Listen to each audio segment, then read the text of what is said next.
ಶಿಲ್ಪಕಲೆಯ ತವರೂರು ಹಳೇಬೀಡು.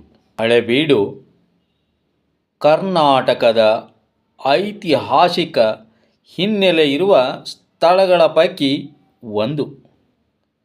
ಶಿಲ್ಪಕಲೆಗೆ ಹೆಸರಾಗಿದೆ. ಇಲ್ಲಿನ ಹೊಯ್ಸಳೇಶ್ವರ ಮತ್ತು ಕೇದಾರೇಶ್ವರ ದೇವಾಲಯಗಳು ಶಿಲ್ಪಕಲೆಗಳ ತವರು ಮನೆಗಳಂತಿವೆ.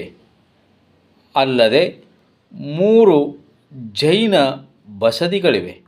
ರಾಜ ವಿಷ್ಣುವರ್ಧನನ ಕಾಲವನ್ನು ಹೊರತುಪಡಿಸಿ ಮಿಕ್ಕ 8 ರಾಜರ ಕಾಲದಲ್ಲೂ ಇಂದಿನ ಹಳೇಬೀಡು ಪಟ್ಟಣವೇ ರಾಜಧಾನಿಯಾಗಿತ್ತು. ಅಂದಿನ ಕಾಲದಲ್ಲೇ ಈ ನಗರದಲ್ಲಿ ಸುಮಾರು 1,00,000 ಮಂದಿ ವಾಸಿಸುತ್ತಿದ್ದರು. ನಗರದ ರಕ್ಷಣೆಗಾಗಿ ಹೊರವಲಯದಲ್ಲಿ ಸುತ್ತಲೂ ದೊಡ್ಡ ಕಲ್ಲುಗಳಿಂದ 2 ಸುತ್ತಿನ ಕೋಟೆಯನ್ನು ನಿರ್ಮಿಸಲಾಗಿತ್ತು.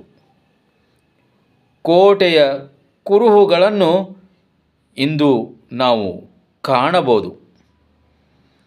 ಊರಿನ ಪ್ರವೇಶಕ್ಕೆ ಒಟ್ಟು 5 ಹೆಬ್ಬಾಗಿಲುಗಳಿದ್ದು ಕೋಟೆಯ ರಚನೆಯಲ್ಲಿ ಕಂಡುಬರುತ್ತವೆ. ಇದು ಎಲ್ಲಿದೆ ಅಂದರೆ ಹಾಸನ ಜಿಲ್ಲೆಯ ಬೇಲೂರು ತಾಲೂಕಿನಲ್ಲಿದೆ.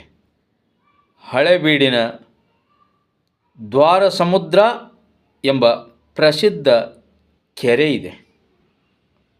ಅಲ್ಲಿಗೆ ಹೋಗುವುದು ಹೇಗೆ ಅಂದರೆ ಹಾಸನ ಜಿಲ್ಲೆಯ ಬೇಲೂರು ತಾಲೂಕಿನಿಂದ 16 ಕಿಲೋಮೀಟರ್ ದೂರದಲ್ಲಿದೆ. ಇಲ್ಲಿಗೆ ಬಸ್, ಟೆಂಪೋಗಳಲ್ಲೂ ಹೋಗಬಹುದು. ಇಲ್ಲಿಂದ 51 ಕಿಲೋಮೀಟರ್ಗಳ ಅಂತರದಲ್ಲಿ ಚಿಕ್ಕಮಗಳೂರು ಸಿಗಲಿದೆ. ಕರ್ನಾಟಕದ ಶಿಲ್ಪಕಲಾ ತವರೂರಾದ ಬೇಲೂರು ಹಳೇಬೀಡು ಹೊಯ್ಸಳ ದೊರೆ ವಿಷ್ಣುವರ್ಧನನ ಆ ಗತಕಾಲದ ವಾಸ್ತುಶಿಲ್ಪಕಲೆಯ ತವರೂರಿನಲ್ಲಿ ಒಂದೇ ಒಂದು ಬಾರಿಯಾದರೂ ನೀವು ಪಯಣಿಸಿದರೆ ಜನ್ಮ ಸಾರ್ಥಕ.